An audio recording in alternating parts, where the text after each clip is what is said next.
Hello दोस्तों, स्वागत है आप सभी का एक और नई बुक समरी में। आज की बुक समरी है द साइकोलॉजी ऑफ मनी, जिसे लिखा है मॉर्गन होजेल ने। मॉर्गन होजेल एक इन्वेस्टर और एक ऑथर हैं। मॉर्गन एक investment fund the collaborative fund के पार्टनर भी हैं, जिसे 14 लोगों ने मिलकर शुरू किया था। उन्होंने वॉल स्ट्रीट जर्नल के लिए भी कई आर्टिकल लिखे थे और वो 3 किताबों के ऑथर भी हैं। आप इनमें से क्या चूज करना चाहोगे? एक खूबसूरत बंगला या $3 बिलियन, फ्रीडम या अच्छी रेपुटेशन? क्या आपको लगता है आपने लाइफ में काफ़ी पैसा कमा लिया है? क्या आप जानना चाहते हैं कि $84.5 बिलियन कैसे कमाया जाए? अगर ये सारे सवाल आपके दिमाग में घूमते हैं तो ये किताब पढ़िए, इसमें आपके हर सवाल का जवाब मिलेगा। तो बिना किसी देरी के शुरू करते हैं आज की book summary the psychology of money by Morgan Housel. Chapter number 1, the greatest show on earth. Author Morgan Housel जब कॉलेज में थे तो पैसे कमाने के लिए वैलेट की जॉब किया करते थे। वहाँ वो जॉब करते थे। वो लॉस एंजलिस का एक आलीशान और महंगा होटल था।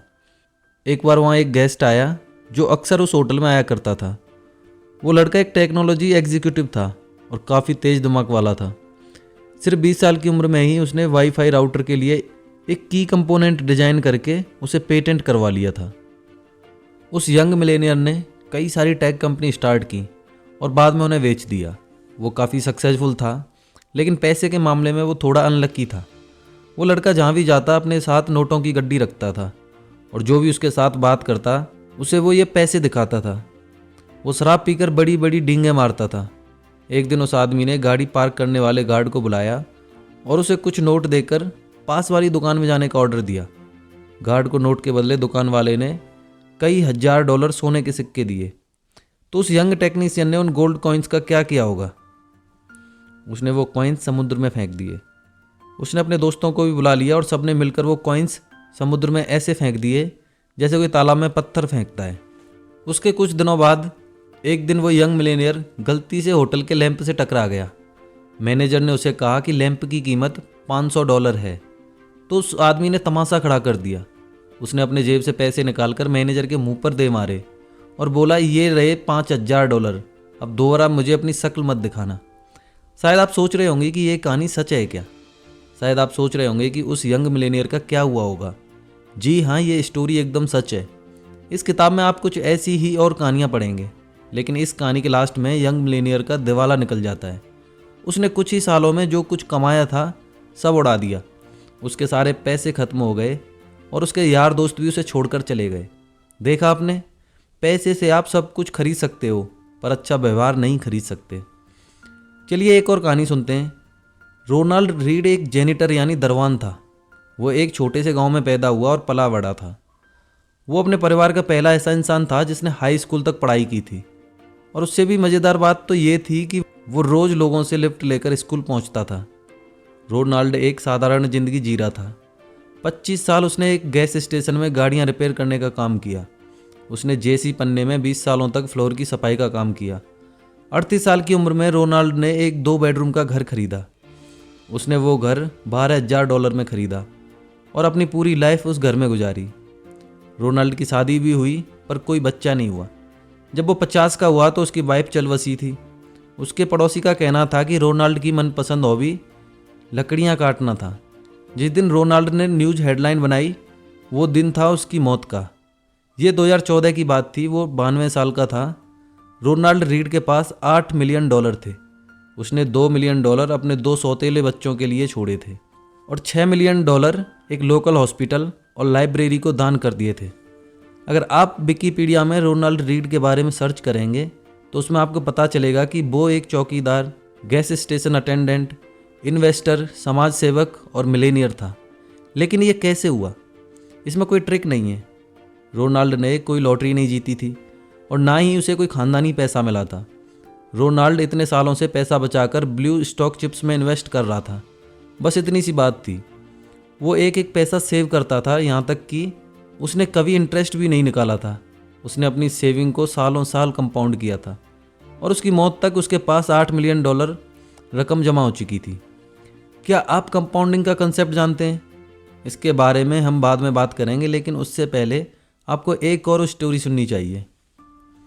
अब जरा एक नज़र डालते हैं उस आदमी पर जो रोनाल्ड रीड से बिल्कुल हटकर था। रिचर्ड फ्यूस्कॉन मेरिल लिंच में एक एग्जीक्यूटिव था। उसने हार्वर्ड से MBA किया था और वो 40 की उम्र में रिटायर हो गया था। एक बिजनेस मैगजीन की 40 under 40 most successful people list में उसका नाम भी शामिल था। कनेक्टिकट में रिचर्ड का 18,000 स्क्वायर फीट का बंगला था, जिसमें 2 स्विमिंग पूल, 2 लिफ्ट, 7 गैराज और 11 बाथरूम थे। इस बंगले की मेंटेनेंस का खर्चा ही $90,000 महीना था और इसकी मेंटेनेंस में रिचर्ड ने काफ़ी बड़ा उधार लिया था। लेकिन फिर उसकी किस्मत ने करवट ली। 2008 में फाइनेंशियल क्राइसिस आया और रातों रात रिचर्ड फुटपाथ पर आ गया था। उसी साल उसने बैंकरप्सी के लिए फाइल किया। इन दोनों यंग मिलेनियर्स रोनाल्ड रीड और रिचर्ड की कहानी से हमने क्या सीखा? फाइनेंशियल सक्सेस कोई साइंस नहीं है, बल्कि फाइनेंस ही ऐसी फील्ड है जहां रोनाल्ड रीड जैसे लोग भी सक्सेस हो सकते हैं। एक हम्बल एजुकेशन और एक्सपीरियंस वाला इंसान सर्जन, आर्किटेक्ट या इंजीनियर नहीं बन सकता, लेकिन फाइनेंस में रोनाल्ड रीड जैसा मामूली आदमी भी काफ़ी बढ़िया अचीवमेंट कर सकता है। फाइनेंशियल सक्सेस एक सॉफ्ट स्किल है जिसे कोई भी सीख सकता है। यह एक यूनिक फील्ड है जहां आपकी नॉलेज से ज़्यादा आप कैसे बिहेव करेंगे ये ज़्यादा मायने रखता है। फाइनेंस की फील्ड पैसे की साइकोलॉजी समझने का तरीका है। आप चाहे जहाँ भी हों, जैसे भी हों, पैसा आपका दिमाग बड़ा बना देता है। बस आपको हमेशा अलर्ट रहने और ध्यान देने की ज़रूरत है। हर कोई अमीर बन सकता है, पर हर कोई हम्बल नहीं होता। नेक्स्ट चैप्टर है नेवर इनफ। वैनगार्ड के फाउंडर जॉन सी वोगल ने एक बार एक स्टोरी सुनाई थी। एक बिलियनियर के घर पे पार्टी हो रही थी। एक कोने में कर्ट वेंगेट और जोसेफ हेलर बैठे थे। दोनों अपने होस्ट की इनकम की बात कर रहे थे, जो कि एक हेज फंड मैनेजर था। कर्ट ने कमेंट किया कि उस आदमी की एक दिन की कमाई भी जोसेफ के नोवल कैच 22 की पूरे साल की बिक्री से भी ज़्यादा है। इस पर जोसेफ ने कमाल का जवाब दिया। उसने कहा कि उसके पास वो है जो हेज फंड मैनेजर के पास कभी नहीं होगा, और वो है इनफ। अभी आपकी सोर्स ऑफ इनकम क्या है? क्या आप बोल सकते हैं कि आपके पास इनफ मनी है? चलिए इन दो लोगों की स्टोरी से जानते हैं। रजत गुप्ता कोलकाता का गरीब लड़का था। वो एक अनाथ था, लेकिन 45 की उम्र में वो एक CEO बन गया। रजत दुनिया की जानी मानी कंसल्टिंग फर्म में से एक मैकिन्सी के CEO थे। साल 2007 में जब वो कंपनी से रिटायर हुए तो उसके बाद उन्हें United Nations and the world economic forum में एक बड़ी इंपॉर्टेंट पोजीशन मिली। रजत 5 अलग अलग कंपनी के बोर्ड ऑफ डायरेक्टर भी थे। कोलकाता की झुग्गी झोंपड़ियों से निकलकर उन्होंने सबसे अमीर बिजनेसमैन बनकर दिखाया। 2008 में रजत गुप्ता की वर्थ $100 मिलियन हो चुकी थी, लेकिन वो अपने पैसे से कभी भी सेटिस्फाइड नहीं हुए। वो एक सेटा मिलियनियर बन चुके थे, तो अब उन्हें एक बिलियनियर बनना था। वो उस सर्कल में आना चाहते थे। फिर रजत गोल्डमैन सैक्स के बोर्ड ऑफ डायरेक्टर बने। उन्होंने बिलियनियर बनने के लिए खुद को आगे बढ़ाया। 2008 में गोल्डमैन सैक्स इकोनॉमिक क्राइसिस के दौर में थी। वॉरेन बफे ने कंपनी को बचाने के लिए उसमें $5 बिलियन का इन्वेस्ट करने का डिसीजन लिया। एक बोर्ड मेंबर होने के नाते रजत गुप्ता को यह बात पब्लिक से पहले पता चल गई थी। वॉरेन की फंडिंग से बेशक कंपनी के स्टॉक ऊपर जाने के चांस थे। बोर्ड मीटिंग कॉल के 16 सेकंड बाद रजत ने एक हेज फंड मैनेजर राज राजा रत्नम को कॉल किया। ये कॉल कभी रिकॉर्ड नहीं हुई थी, पर राज ने तुरंत ही गोल्डमैन के 1,75,000 शेयर खरीद लिए। कई घंटों बाद वॉरेन की डील की खबर पब्लिक तक पहुंची। गोल्डमैन के स्टॉक एकदम से ऊपर चढ़ गए। राज ने कुछ ही घंटों में $1 मिलियन कमा लिए और प्रोसिक्यूटर ने बताया कि रजत ने टोटल $17 मिलियन का प्रॉफिट कमाया। इसे इनसाइडर ट्रेडिंग का एक क्लासिक केस माना जाता है। रजत गुप्ता ने अपनी सारी दौलत से हाथ धोया और उन्हें जेल जाना पड़ा, और साथ ही उन्होंने अपनी रेपुटेशन भी गंवाई। रजत के पास पहले ही $100 मिलियन थे, तो उन्हें $1 बिलियन और क्यों चाहिए थे? उनके पास पहले ही धन दौलत, फेम, पावर और फ्रीडम थी, लेकिन लालच में आकर उन्होंने सब कुछ गंवा दिया, क्योंकि रजत गुप्ता के पास इनफ का सेंस नहीं था। हम इस स्टोरी से 3 चीज़ सीख सकते हैं। लेसन 1, सबसे मुश्किल फाइनेंशियल स्किल है और ज़्यादा दौलत जमा करने से खुद को रोकना। ज़्यादा पावर, ज़्यादा फेम और ज़्यादा पैसे का लालच सेटिस्फैक्शन से ज़्यादा एम्बिशन को बढ़ावा देता है। इस पॉइंट पर आकर जब आप आगे नहीं बढ़ते तो आपको लगता है जैसे आप पीछे जा रहे हो, और फिर आगे बढ़ने के लिए आप बड़े से बड़ा रिस्क लेते हो। मॉडर्न कैपिटलिज्म 2 चीज़ों में बहुत अच्छा है। दौलत के साथ साथ आप लालची भी हो जाते हो। इंसान अपनी हद भूल जाता है उसे समझ नहीं आता कि कहाँ पर रुकना है। लेसन नंबर 2, सोशल कंपैरिजन यानी दूसरों से तुलना एक प्रॉब्लम बन जाती है। मान लो एक फुटबॉल प्लेयर साल के $5 लाख कमाता है, उसके पास पहले से ही काफ़ी पैसा है, पर हम अगर उसकी तुलना माइक ट्राउट से करें तो जिसका $430 मिलियन साल के हिसाब से 12 साल का कॉन्ट्रैक्ट है, तो हमें ये रूकी प्लेयर उसके सामने एकदम गरीब लगेगा। अब मान लो हेज फंड मैनेजर जो $36 मिलियन कमाता है, पर 2018 में top 10 highest paid hedge fund managers कम से कम $340 मिलियन साल के कमाते थे, तो हमें ये $36 मिलियन उसके मुकाबले काफ़ी कम लगेंगे। लेकिन अगर टॉप 10 हेज फंड मैनेजर जो साल के $340 मिलियन कमा रहे हैं, वो अपनी तुलना अगर टॉप 5 से करें तो top 5 hedge fund manager $770 million कमाते हैं। और अगर टॉप 5 खुद की तुलना वॉरेन बफे से करें जो कि 2018 में उनसे $3.5 बिलियन ज़्यादा अमीर हैं। और अगर वॉरेन बफे जेफ बेजोस के लेवल पर आना चाहें तो जिसकी नेटवर्थ 2018 में $24 बिलियन थी, तो देखा आपने सोशल कंपैरिजन की दीवार बहुत ऊंची है, कोई भी इसे छू नहीं सकता। अगर आप इस खेल में शामिल हो जाओ कि मैं अपने दोस्तों जितना अमीर होना चाहता हूं, तो आप कभी नहीं जीत सकते, क्योंकि जीतने और पैसा कमाने की कोई लिमिट नहीं है। कोई पॉइंट नहीं जहां आपको इनफ लगे आप सेटिस्फाइड फील करो। जीतने का एक ही तरीका है कि लड़ो ही मत। मान लो कि आपके पास काफ़ी है, चाहे आपके आसपास के लोग और की चाहत में पागल हुए जा रहे हों। लास वेगास के एक डीलर ने एक बार कहा था, कसीनो में जीतने का एक ही तरीका है, घुसते ही बाहर निकल जाओ। सोचो आप एक एग्जीक्यूटिव विलेज की पार्टी में हैं, आप और आपके दोस्त डिस्कस कर रहे हैं कि कौन सबसे अमीर है, किसके पास सबसे बड़ा घर है और कौन सबसे ज़्यादा फेमस है और किसे लोग सबसे ज़्यादा पसंद करते हैं। लेकिन आप देखोगे कि विनर कोई भी नहीं होगा, जीतेगा वही जो अपने आप से सेटिस्फाइड है, जो एक छोटे से घर में प्यार करने वाली फैमिली के साथ एक हंसी खुशी एक खुशहाल ज़िंदगी जी रहा है। लेसन नंबर 3, कुछ चीज़ें पैसे, फेम, पावर से भी बढ़कर होती हैं, चाहे आपके पास ये सब कितना ही ज़्यादा क्यों ना हो। ये बातें रजत गुप्ता ने जेल से छूटने के बाद न्यूयॉर्क टाइम्स के अपने इंटरव्यू में कहा था।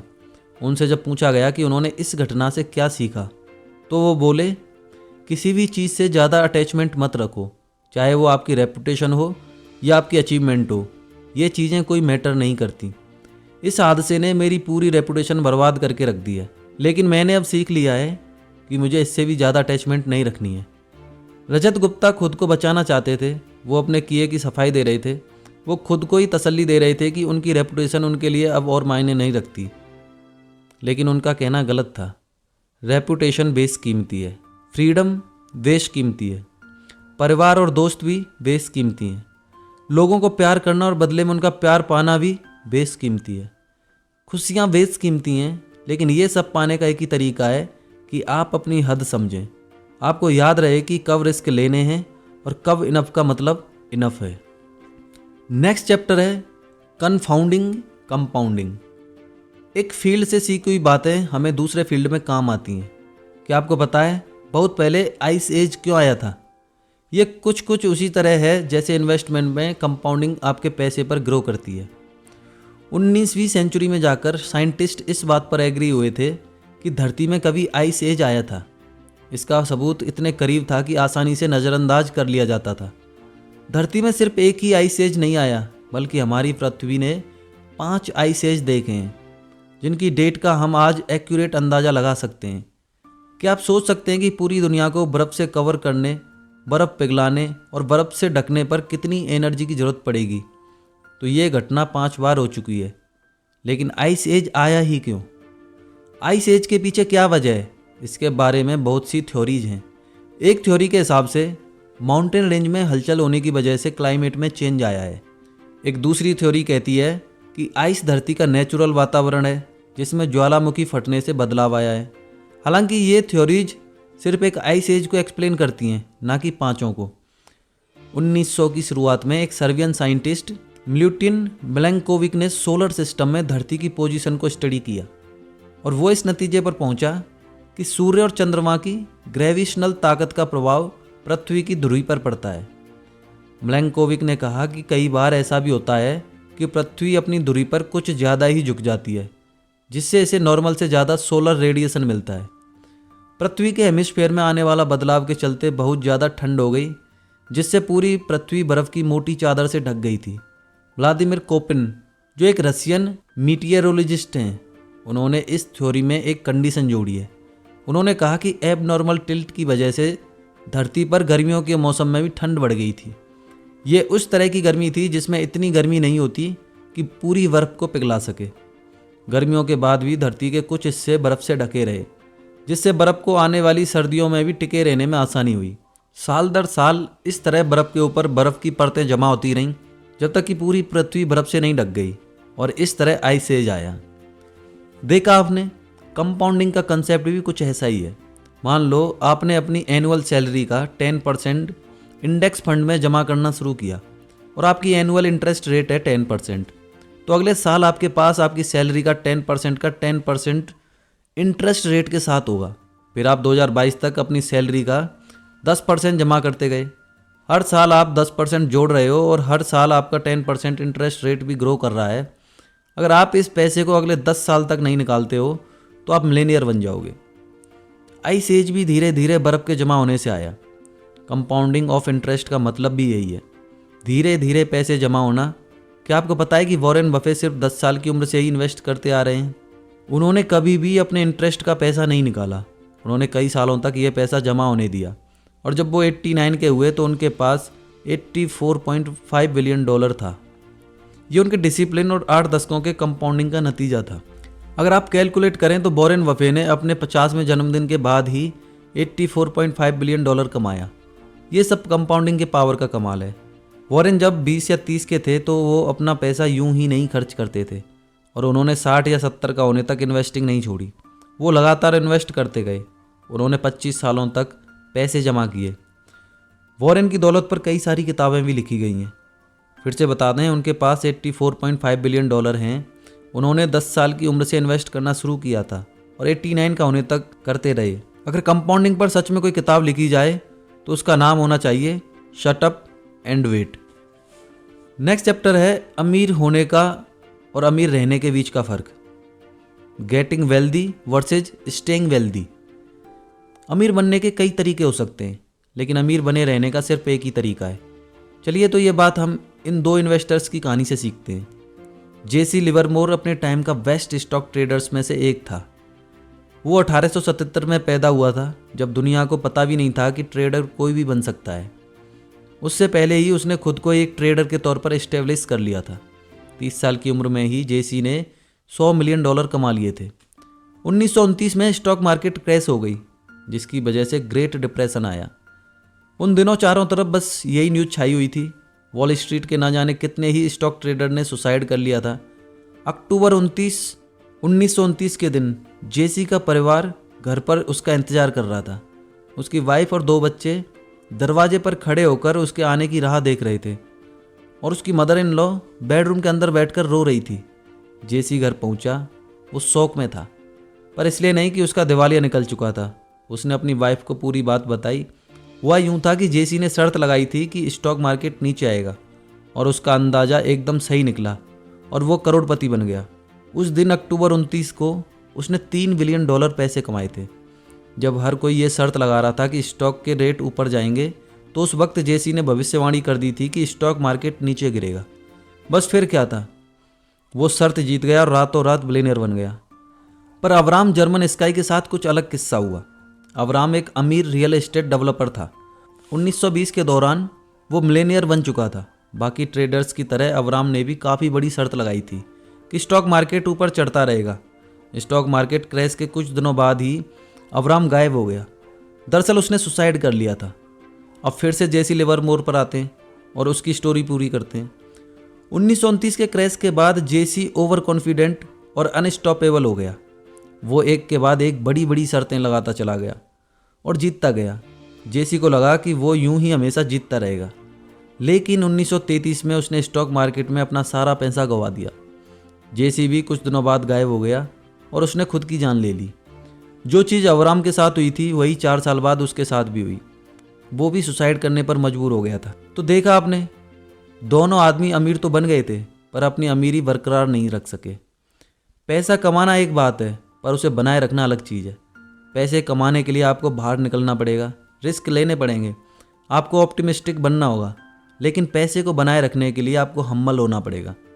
आपको ये बात याद रखनी होगी कि किसी भी वक्त आपकी सारी दौलत छिन सकती है, क्योंकि ज़िंदगी ऐसी ही है। यहाँ कब क्या होगा कोई नहीं जानता। कभी आप एकदम टॉप पे आओगे तो कभी एकदम बॉटम पर। पैसे को बनाए रखने के लिए आपको सोच समझकर पैसे का इस्तेमाल करना सीखना होगा। और ये भी एक फैक्ट है कि पैसा मेहनत से कमाया जाता है, पर इसे कमाने में किस्मत का भी बड़ा हाथ होता है। ज़िंदगी में हमेशा याद रखो कि सक्सेस हमेशा रहने वाली चीज़ नहीं है।